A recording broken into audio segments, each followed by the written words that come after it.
high. I am the inspiration that led success soar high.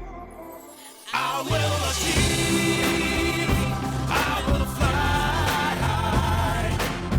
I am the I in SBI. I'm backed by the nation's trusted bank, SBI, the banker to every Indian. Hello and welcome to the Business Standard Banking Show, where we bring you the story behind major developments in the banking sector. It is the 15th of June 2023. I am Ruchika Chitravanshi, and let me take you through what we have in store for you in today's show. In our cover story today, we answer whether the worst is over for home loan borrowers. For Banker's View, we have this week the MD and CEO of Bank of Baroda, Sanjeev Chadha. In Banking for You, we will tell you all about the RuPay Forex card. Our consulting editor, Tamal Bandyopadhyay, gives us his take on some of the important developments in the banking sector.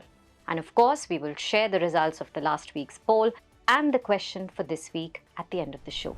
If your home loan is linked to the EBLR, you must have borne the brunt of recent repo rate hikes.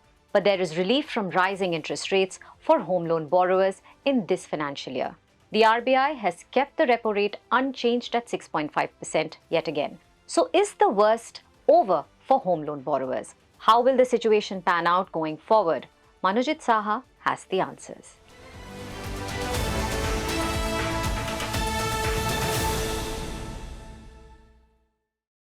The Reserve Bank of India's Monetary Policy Committee started increasing the policy repo rate in May 2022 to tackle inflationary pressures in the economy.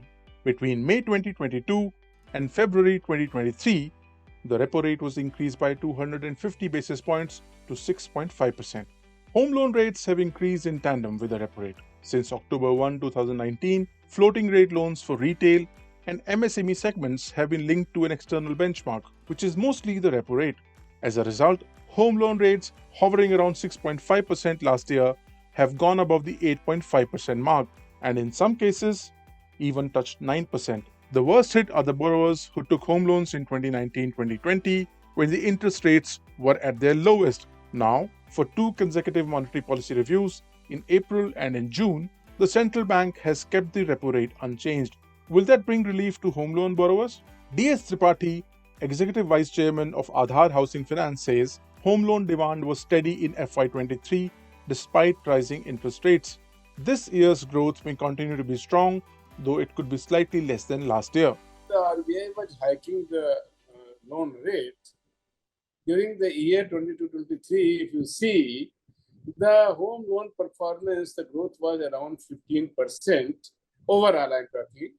In case of the affordable housing, smaller company, it was slightly higher, but overall growth was 25, but we have a 15% only. Now, already rates have paused for about two successive credit policies, and there is no further expectation that rate will go up. So I expect that this year also there will be a double-digit growth in the home loan. It may be around 12-13% growth will definitely happen in the home loan. The home loan growth, you see the momentum, the new launches happening, and the demand even in April and May, which is supposed to be the dull period, there has been a reasonable growth over and above what used to happen in the previous years. In every company I interact, every company has shown that in 2 months some good disbursement traction is there. India's consumer price index inflation hit a 25-month low of 4.25% in May. CPI inflation is the main yardstick for RBI's policymaking. With inflation stabilizing, there is an expectation that interest rates may have peaked, that the RBI will not have to increase the rate in this cycle. If inflation continues to be within the central bank's comfort zone, home loan players expect rates to start easing. Now the interest rate will be getting reduced. So it will be stabilized and it will start getting reduced. And I can see that within next 8-9 months, we can see around 7.25 or 8.25 or 8.10 is the rate. Current rate is around 8.50 to 8.75. I'm not talking about affordable. I am talking about the normal HL, normal housing loan. So I am expecting that it will reduce to 8.10 to 8.25. So we are expecting differently. We are expecting that it will come down. It won't go up. So it will be stabilized first and it will come down. In the festival season, which starts in another 2 months, banks typically offer special rates and waive off processing fee, a phenomena largely absent last year amid rising interest rates.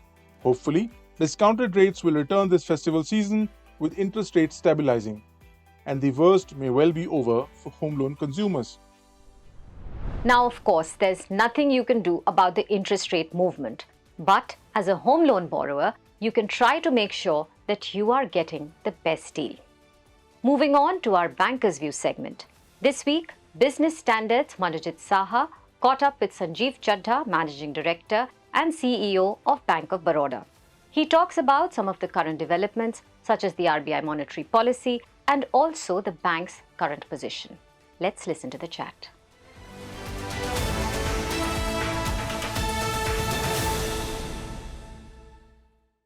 Hello and welcome to the Business Standard Banking Show. The Reserve Bank of India decided to keep the policy repo rate unchanged for the second consecutive policy review and lowered the inflation forecast for FY24. What does it mean for the banking sector? To understand its implication, we today have Sanjeev Chadha, MD and CEO of Bank of Baroda, to discuss some of the policy implications of the RBI action and the bank's initiatives. Mr. Chadha, welcome to the show. Thank you, Manojit. With RBI keeping rates on hold for the second time, do you think lending and deposit rates have peaked? So I would believe, yes, I think this is what the anticipation was even over the last few months. If you would have noticed, the trend of banks increasing deposit rates now seems to have leveled out. And therefore, we probably are near peak rates as we speak now. Of course, I think the RBI has kept its stance in such a manner where its options are open. But I think from my perspective, I think rates are pretty much near peak. Of course, the inflation trajectory would need careful watching, which is what the RBI is doing. But I don't believe that we should be seeing any significant spikes from here on. There is another development which has happened in the last few days, which is the 2000 rupees note withdrawal, and banks are getting 2000 rupees notes back. Do you think the withdrawal of 2000 rupees note put a downward pressure on deposit rates? That bank could revise the deposit rates downward because of this inflow of 2000 rupees note? So I think if we were to assess the relative importance of things, I think in terms of relative importance, it's much more important that inflation seems to have peaked and now is on a downward trajectory. Also, that the Reserve Bank of India has at least been temporarily on hold for the last two policies. And also in terms of the deposit rates increasing, they also seem to be in a stable environment. In this context, the 2000 rupee note inflow, which is coming, I think it is possibly marginal, something which will have some one-off effects as we speak, but not something which is going to be of enduring importance as we move ahead. I think what is much more important is the inflation trajectory, which now seems to be at least stabilized. Now, coming to growth on the loan side, now last year we have seen the banking sector is growing at a healthy pace of 15%. Do you think such kind of growth be sustainable in the current financial year also? So I think if you were to examine the last few quarters, you would find that probably in the last quarter, the growth rate had started tapering downwards because while there is a broad-based recovery which is underway, but nevertheless, last year there was some impact of the post-COVID bounce which was there.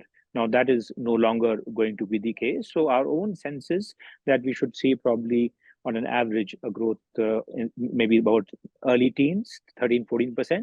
I think that's what we are penciling in from our perspective. The other challenge was for the banks was the deposit growth, which was lagging the credit growth.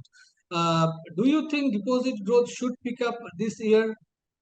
And is it a concern that deposit growths are lagging the credit growth? So I think I can only speak from our perspective, Bank of Baroda. So for us, deposit growth was reasonably healthy. In fact, the differential between deposit growth and advances growth was just about 2-3%.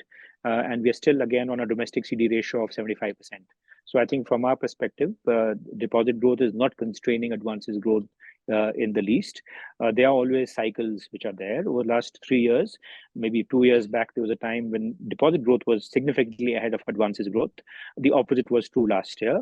I believe that this year, both should move largely in tandem. From Bank of Baroda's perspective, how do you think your net interest margin to pan out in the current financial year, given that interest rates have peaked? So we have guided that the last year net interest margins were about 3.3% for us overall, and we exited the year at about 3.5%. So our guidance is that we would probably have a similar net interest margin this year also, which means we should be able to absorb the impact of the elevated deposit rates, which will be there for the full year, because there are some idiosyncratic factors which operate and also some general factors. The general factor is that the MCLR keeps on getting repriced for next 12 months, which will to some extent have a countervailing impact.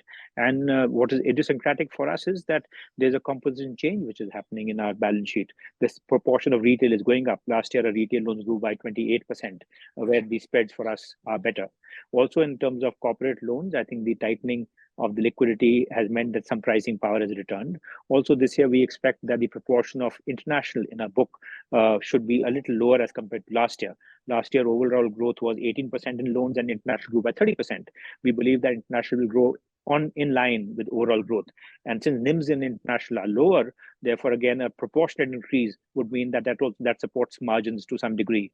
So our overall assessment is we should be able to protect our margins, despite the fact that there will be some dampening impact of the increase in deposit rates. The other issue which is dominating the banking sector these days is the expected credit loss framework. Now, RBI has issued a discussion paper. They have also asked feedback from the banks. What is your overall sense of the impact of this ECL model on Bank of Baroda? So I think we have to look at this in two contexts. One is, of course, where credit costs are, sans the ECL model. So last year, our credit cost was at about 0.5%. And the benign environment, both on our corporate book and our international book, continues. So it is quite possible that that credit cost could actually go even lower than that this year.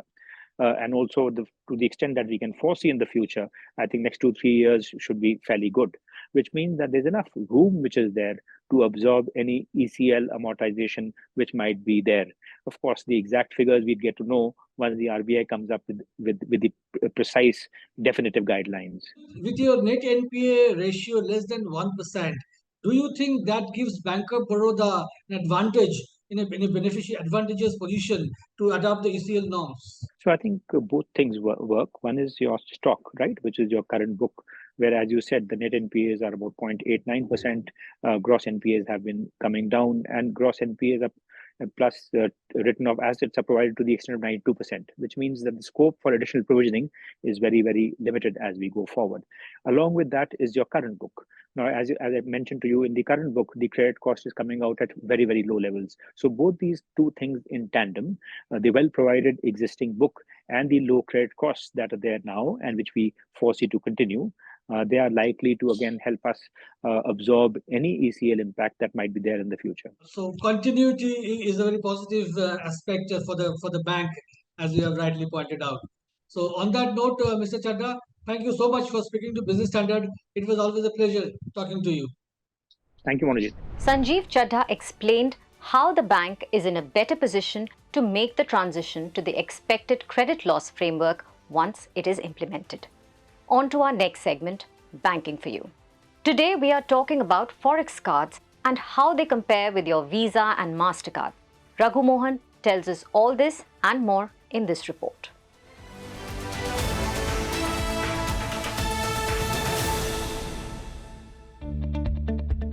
Last week, the Reserve Bank of India allowed banks to issue RuPay prepaid Forex cards. These measures will expand the reach and acceptance of RuPay cards globally, said RBI Governor Shaktikanta Das. The move is seen as an attempt to bring RuPay on par with Visa and MasterCard. But what is a prepaid Forex card? Simply put, it is a Forex on plastic. Once loaded, you can use it like a debit card to pay for your travel expenses in the local currency of the countries you visit. The benefits of using such cards are: you get a card which is already loaded with the foreign currency of your choice even before you start your journey. It supports a number of currencies: the dollar, pound, euro, Canadian and Australian dollar, and more. It does away with the need to carry physical forex when traveling abroad. Can be used at every location where card payments are accepted. You can withdraw the local currency of the countries you are in from ATMs. The RBI does not give the breakup of prepaid cards by type, but only an aggregate of their numbers and volumes. In December 2022, the number of prepaid payment instruments was 16.23 billion. Of these, 13.34 billion were wallets and 288.8 million were prepaid cards. The total prepaid card transaction volume was 1.61 billion, valued at 765.5 billion rupees. Of these transactions, 122.6 million were at point of sale terminals and 1.49 billion were e-commerce transactions. How do prepaid forex cards compare with global credit cards? On a prepaid forex card, the exchange rate is locked when you load it. This is different from global credit cards where the rate at the time of the transaction comes into play. Thus, you are not exposed to currency volatility on a prepaid forex card. Outbound travelers can also buy forex from money changers, firms which sell you forex, be it dollars, pounds, francs, or the yen. In calendar year 2022, outbound Indian travelers purchased more than $4 billion of forex at the systemic level on the back of a post-pandemic rebound, double the 2021 volumes. An individual is allowed $3,000 for each trip abroad. But with prepaid forex cards, you step out of India with much ease. Bon voyage! I am the blue of the limitless sky. I am the inspiration that led success soar high. I will achieve, I will fly high. I am the I in SBI. I'm backed by the nation's trusted bank, SBI, the banker to every Indian. Using a forex card has its advantage. It locks your exchange rate so you are protected from currency fluctuations. Now let's turn to our expert. I spoke with our consulting editor Tamal Bandhopadhyay on whether banks can continue their stellar performance this year as well. Tamal spoke about the challenges ahead for banks and also some of the important moves by the RBI recently. Here's the chat.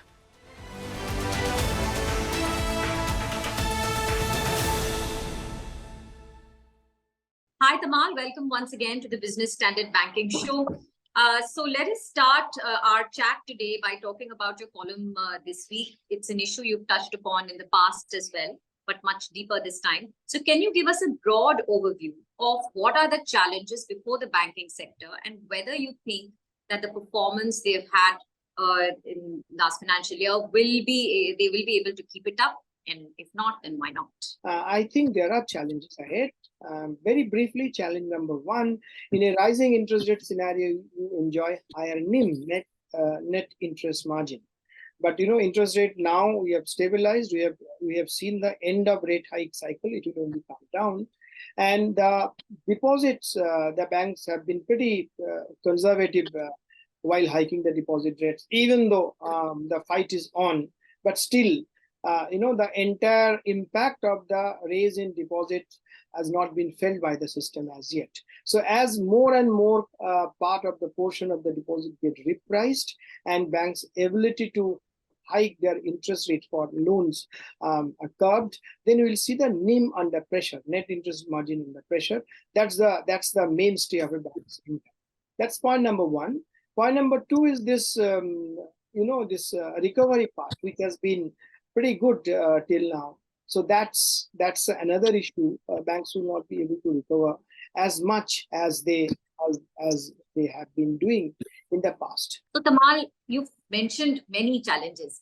One thing I'm very curious to know what you think of is this RBI's circular that has come on compromise settlement.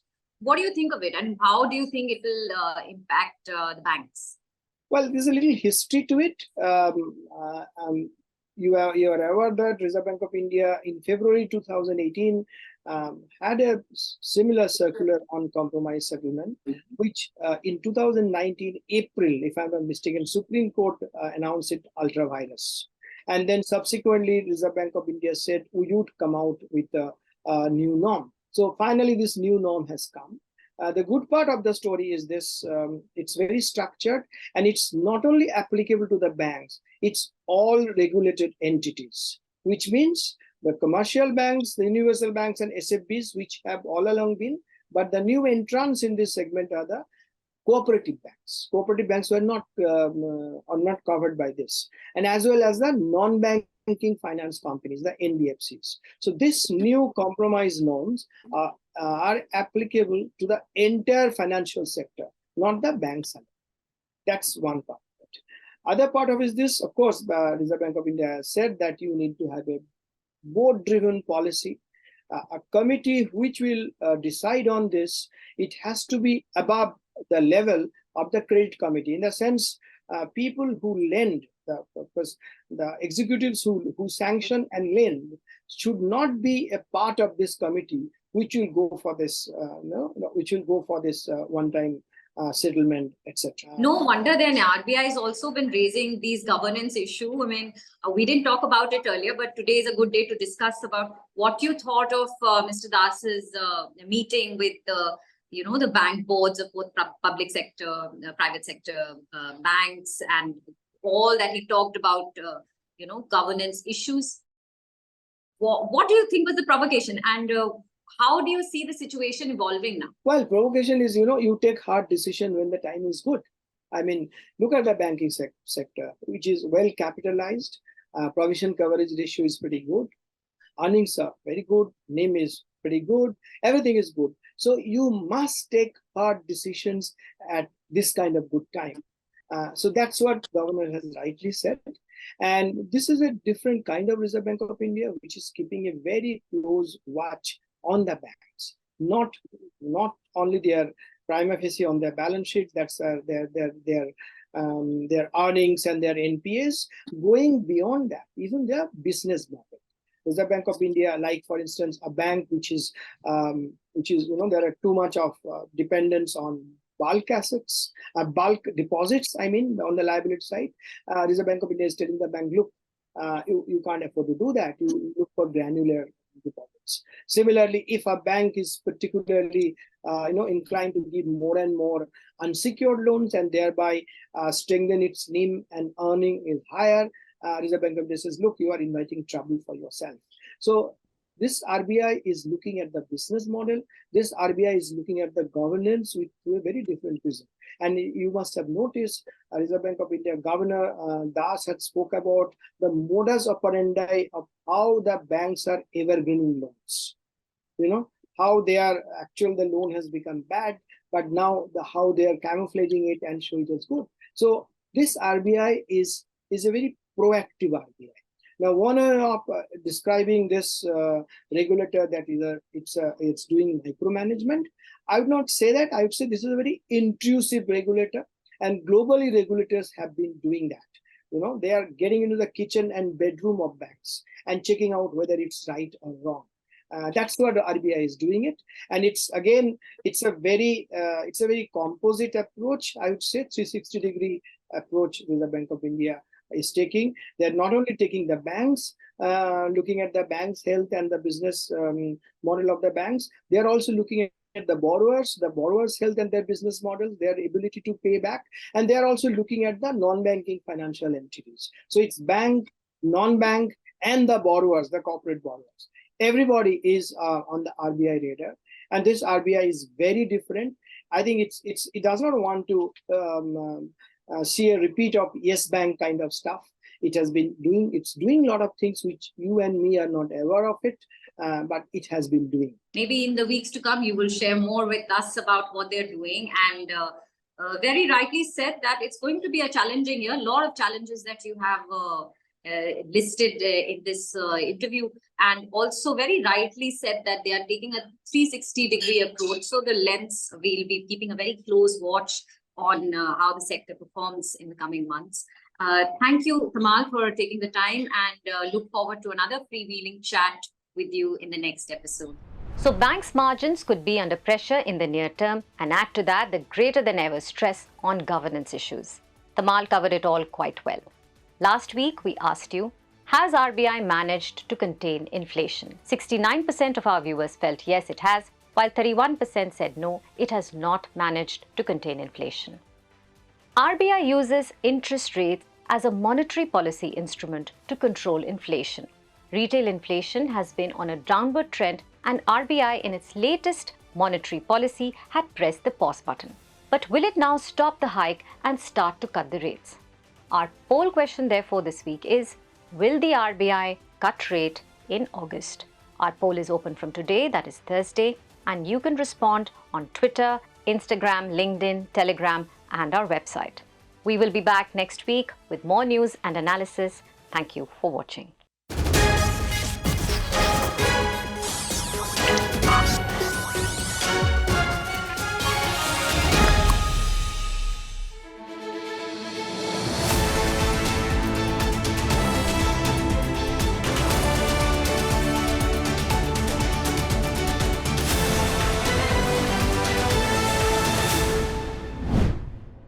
If you like this video, share it and subscribe to Business Standard.